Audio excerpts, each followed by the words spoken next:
मुस्लिम तुष्टीकरण में सारे रिकॉर्ड तोड़ देने वाले केसीआर को अब तालिबान का डर सता रहा है। ध्यान से सुन लीजिए, तालिबान का डर केसीआर को सता रहा है। जानते हैं क्यों? क्योंकि एक साल के बाद, ठीक एक साल बाद तेलंगाना को एक नया मुख्यमंत्री मिलने वाला है। और जिस आंध्र और तेलंगाना की सीमा पर बसे खम्मम को टीआरएस, जो इस समय बीआरएस बन चुकी है, नई पार्टी बना दी है ना, वो अपना गढ़ समझती थी, वही खम्मम बहुत जल्द रफ्तार भरती वंदे भारत ट्रेन के जरिए मोदी के विकास से रूबरू होगा। और यही बात केसीआर को खाई जा रही है। सत्ता में बैठे हुए वो तमाम लोग इस बात से डर रहे हैं कि अब उनकी सत्ता कैसे बचेगी। और इसीलिए केसीआर तमाम मुख्यमंत्रियों से गुहार लगा रहे हैं कि यहां आइए, तेलंगाना में आइए, खम्मम में आइए, मुझे बचाइए, मेरी मुख्यमंत्री की कुर्सी को बचाइए। लेकिन यकीन मानिए, तेलंगाना अब पूरी तरह से भगवा रंग में रंगने के लिए तैयार है। कोई नहीं बचा सकता। जिस तरीके की परिस्थिति तेलंगाना में बन गई है, मुख्यमंत्री केसीआर की लोकप्रियता में गिरावट आई है, उसे देखते हुए अब भाजपा भी कोई कोर कसर बाकी नहीं रखना चाहती है। दक्षिण में अपने दूसरे द्वार को खोलने के लिए भाजपा बेताब है। और याद रखिए, तेलंगाना विधानसभा में 119 सीटें हैं और भाजपा ने मिशन 90 की तैयारी कर ली है। और भाजपा कोई मिशन बनाती है तो उसका मतलब क्या होता, आप समझ रहे हैं ना। प्रधानमंत्री मोदी की जो लोकप्रिय नीतियां हैं, जो लोगों का प्रेम है उनके साथ, उन चीजों को घर घर तक पहुंचाने के लिए भाजपा ने 11,000 से अधिक जनसभाएं करने का फैसला किया है। और ये सब चीजें होंगी तो आप समझ सकते हैं ना, केसीआर की तो चिंता बढ़ेगी, उनके बेटे की चिंता बढ़ेगी, और जो ये ओवैसी भाईजान हैं वो भी तो परेशान होंगे ना। और इसीलिए एक तरफ जहां केसीआर के बेटे केटीआर प्रधानमंत्री मोदी को गालियां दे रहे हैं, वहीं दूसरी तरफ केसीआर को तालिबान की चिंता सता रही है। आज के इस वीडियो में तेलंगाना की राजनीति में जो ये उठापटक चल रही है ना, उसी को डिकोड करूंगा। साथियों नमस्कार, मैं हरिश्चंद्र बर्णवाल। आज के इस वीडियो में तेलंगाना की राजनीति में जो उथल पुथल मची हुई है उसी की जानकारी दूंगा। मीडिया में बहुत सारी चीजें नहीं है, मेन स्ट्रीम मीडिया में तथ्यों को जब मैंने इधर उधर से जुटाना शुरू किया तब पता चलता है कि दक्षिण भारत का एक राज्य किस प्रकार से वहां की राजनीति में उबाल आया हुआ है। और आप इस उबाल को केसीआर के इस गुबार से समझ सकते हैं। रिपोर्ट देखिए, country will see Taliban like situation if, ये इफ बट लगा हुआ है इसमें। मुख्यमंत्री केसीआर सत्ता से हटने, मतलब सत्ता खिसक जाने से इतने डरे हुए हैं, इस आशंका से घबराए हुए, इसका अंदाजा इसी बयान से लगता है कि उन्हें तालिबान शासन की याद आ रही है। वो लोगों को डराने में जुटे हुए हैं। अब आप समझिए, ये केसीआर अगर कह रहे हैं ना तो कोई सामान्य बात नहीं है। ये वही केसीआर हैं जिन्होंने तेलंगाना को मुस्लिम तुष्टीकरण के हवाले कर दिया। आप ये रिपोर्ट देख लीजिए क्या क्या किया है और उनका बयान, वो सारी चीज़ें अगर सुनाऊंगा बहुत बड़ा वीडियो बन जाएगा। लेकिन ये तो इकलौते ऐसे मुख्यमंत्री होंगे जो हर मुस्लिम को रमज़ान गिफ्ट दे चुके हैं, मस्जिदों को 1-1 लाख रुपए का गिफ्ट दे चुके हैं। ये वो मुख्यमंत्री हैं। और इतना ही नहीं, खुद को उस ओवैसी भाईजान के हाथों सुपुर्द कर दिया, जो पूरे देश में एकदम हर चीज़ में मोर्चा थाम लेते हैं, जो देश की पुलिस को 15 मिनट हटा देने की खुली धमकी देते थे। ये वही केसीआर हैं जिन्होंने उस ओवैसी को भी शह दी थी। लेकिन अब पासा पूरी तरह से पलट चुका है। और कैसे पलटा है मैं इसके लिए कई उदाहरण दूंगा, लेकिन एक मजेदार आपको रिपोर्ट दिखाता हूं। ये जो ओवैसी साहब है ना, वो केसीआर को सच्चा हिंदू होने का सर्टिफिकेट दे रहे हैं। आप समझिए, जो ये कॉन्ट्रास्ट है ना, उस बात को पकड़ने की कोशिश कीजिए कि ओवैसी से इनको लेनी पड़ रही है कि मैं सच्चा हिंदू हूं, क्योंकि अब देर हो चुकी है। और देर क्यों हुई है? क्योंकि तेलंगाना के लोगों के दिलों में अब प्रधानमंत्री मोदी राज कर रहे हैं। और मोदी जी भी ऐसा नहीं है कि उन्होंने छोड़ दिया है, लगातार कुछ ही महीनों के अंदर दूसरी बार 19 जनवरी को हैदराबाद की जनता के बीच में पहुंचने वाले हैं और कई परियोजनाएं हैं। इसमें एक बहुत बड़ी और महत्वपूर्ण परियोजना वंदे भारत ट्रेन की शुरुआत करेंगे, जो विशाखापट्टनम और सिकंदराबाद के बीच से होकर गुजरेगी और इसमें वो खम्मम क्षेत्र भी है, बड़ा महत्वपूर्ण है।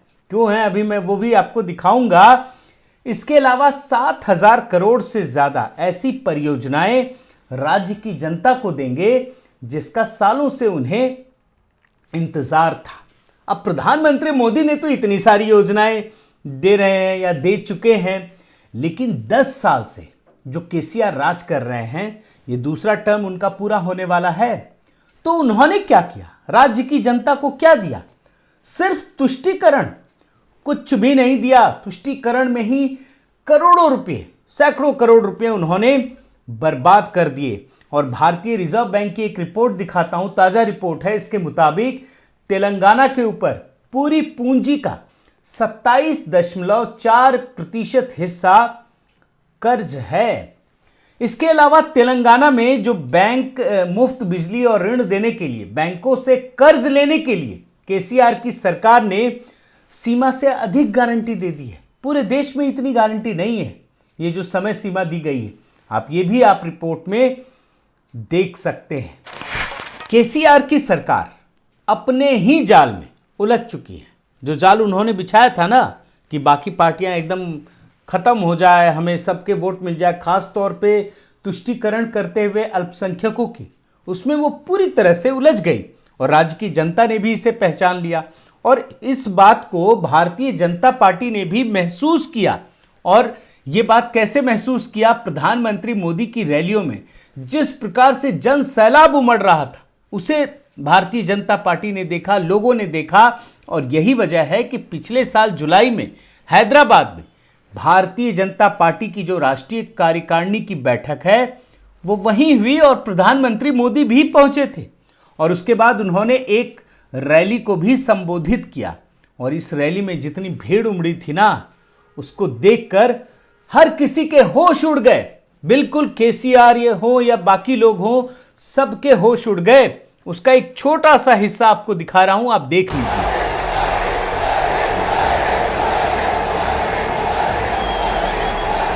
आज ऐसा लग रहा है कि जैसे पूरे तेलंगाना का स्नेह यहाँ इस मैदान में ही सिमट आया है। और ये जो प्रधानमंत्री मोदी के प्रति जो लोगों का लगाव दिख रहा है ना, वो इसी वजह से दिख रहा है कि वो लगातार वहां की जनता से जुड़े हुए हैं, लगातार काम कर रहे हैं। आज भारतीय जनता पार्टी राज्य के हर घर तक पहुंच रही है, विकास योजनाओं को लेकर पहुंच रही है, जिससे लोगों के मन में यह विश्वास पैदा हुआ है कि प्रधानमंत्री मोदी सबको साथ लेकर चलते हैं। तेलंगाना में हो रहे इस परिवर्तन को रोकने के लिए केसीआर, उनके बेटे क्या क्या नहीं कर रहे हैं। मैं आपको पुरानी रिपोर्ट में दिखा चुका हूं कि जब प्रधानमंत्री पहुंचते हैं तो प्रोटोकॉल तोड़ते हुए उन्हें लेने तक नहीं जाते। ये भी आपको दिखाया ना कि एक बार तो वो क्या नाम है, यशवंत सिन्हा के लिए नहीं गए थे, यशवंत सिन्हा का प्रचार करेंगे इसलिए नहीं गए थे प्रधानमंत्री मोदी की रैली में। और अब ताजा मामला, उन चीजों को मैं दिखा नहीं रहा आपको क्योंकि उससे वीडियो रिपीट होगा, क्योंकि मैं आपको दिखा चुका हूं, इस वजह से नहीं दिखा रहा। लेकिन उनके बेटे प्रधानमंत्री मोदी पर व्यक्तिगत हमला कर रहे हैं।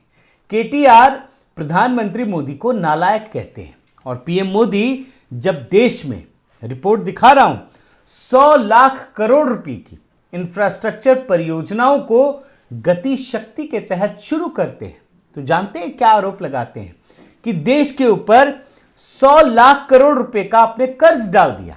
देख लीजिए, ये इनको हजम नहीं हो रहा है कि जो पैसा देश में लग रहा है, देश के विकास में लग रहा है, उसे ये कर्ज बता देते हैं। आप ये देख लीजिए, प्रधानमंत्री मोदी के विकास रथ को रोकने के लिए केसीआर ने एक नया पैंतरा अपनाया है। हालांकि ये पैंतरा नया नहीं है, पुराना घिसा पिटा फॉर्मूला है। खम्मम में 19 जनवरी को, बल्कि 18 जनवरी को उन्होंने एक रैली बुलाई है। 19 जनवरी को तो पीएम की सभा है जिसमें वो विकास परियोजनाओं को हरी झंडी दिखाएंगे। और 18 जनवरी को खम्मम में इन्होंने रैली बुलाई है जिसमें विपक्षी पार्टी के नेताओं को बुलाया है। और किस किस को बुलाया है? केजरीवाल जी होंगे, अखिलेश यादव होंगे, ममता दीदी होंगी, बहुत सारे लोग होंगे। लेकिन केसीआर ने कांग्रेस को छोड़ दिया है। मतलब जो राहुल गांधी भारत जोड़ो यात्रा कर रहे हैं वो टीआरएस को जोड़ ही नहीं पाए। जो मुख्यमंत्री हैं तेलंगाना के, केसीआर को जोड़ ही नहीं पाए। और ऊपर से केसीआर ने नीतीश बाबू को भी छोड़ दिया। उठिए बैठिए में लगता है सहमति नहीं बन पाई थी। अब ये क्या खेल है ये तो समझ में आ जाएगा धीरे धीरे। मगर जिस प्रकार से मोदी को चुनौती देने के लिए केसीआर ने टीआरएस को राष्ट्रीय पार्टी बना दिया, बीआरएस बना दिया, वो उनकी हताशा को प्रदर्शित करता है। और इस हताशा को आप इस प्रकार भी समझ सकते हैं दोस्तों कि हाल ही में जो एक उपचुनाव हुआ मुनुगोड़े में, इस उपचुनाव में केसीआर ने सारे रिकॉर्ड तोड़ दिए। मुख्यमंत्री खुद और पूरी कैबिनेट, पूरी सरकारी मशीनरी को लेकर वहां पहुंच गए सिर्फ एक उपचुनाव जीतने के लिए। ऐसा इतिहास में कभी नहीं हुआ। लेकिन इसके बाद भी केसीआर की पार्टी बहुत ही कम वोटों के अंतर से, सिर्फ 10,000 वोटों के अंतर से ये चुनाव जीत पाई है। और यही उनकी चिंता का कारण है। और यही हाल इनका आपको याद होगा हैदराबाद म्युनिसिपल कॉरपोरेशन के चुनाव में भी हुआ, जहां भाजपा दूसरी सबसे बड़ी पार्टी बनी और टीआरएस को बहुमत पाने से रोक दिया। और इससे पहले एक और चुनाव हुआ दुबक्का में, जहां केसीआर को अपने ही गढ़ में हार का सामना करना पड़ा। और एक और चुनाव, मतलब आपको मैं पूरा पैटर्न दिखा रहा हूं पिछले 5 साल का। हुजूराबाद में केसीआर ने पूरी ताकत झोंक दी थी, लेकिन उसके अहम को करारी चोट पहुंची वहां पर। और इन परिस्थितियों में तेलंगाना को लेकर प्रधानमंत्री मोदी ने जो भविष्यवाणी की थी ना, रिपोर्ट में देख लीजिए, वो भविष्यवाणी अब सच साबित होती हुई दिख रही है। तेलंगाना में हर और कमल खिलने वाला है। साथियों, इस देश की परिवारवादी पार्टियां इस देश को जाति, धर्म, क्षेत्र, संप्रदाय अलग अलग टुकड़ों में बांट कर देखती है।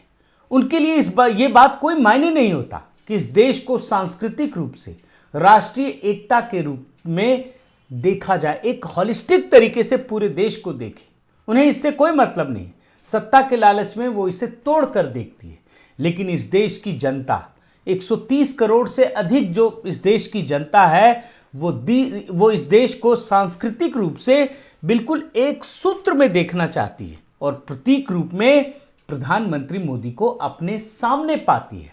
और यही वजह है दोस्तों कि ये जो परिवारवादी पार्टियां हैं ना, ये भले ही प्रधानमंत्री मोदी को अपना सियासी शत्रु समझते हो, लेकिन उनका असली शत्रु उनकी खुद की परिवारवादी सोच है, उनकी खुद की संस्कृति है, जिसमें वो पले बढ़े हैं और उसी को आगे बढ़ाने की कोशिश में लगे हुए हैं। बहुत बहुत धन्यवाद। आपसे निवेदन है साथियों कि आप मेरे इस चैनल को ज़रूर सब्सक्राइब कीजिए, लाइक कीजिए, शेयर कीजिए, कमेंट कीजिए और इस बेल आइकन को प्रेस करना मत भूलिएगा। नमस्कार।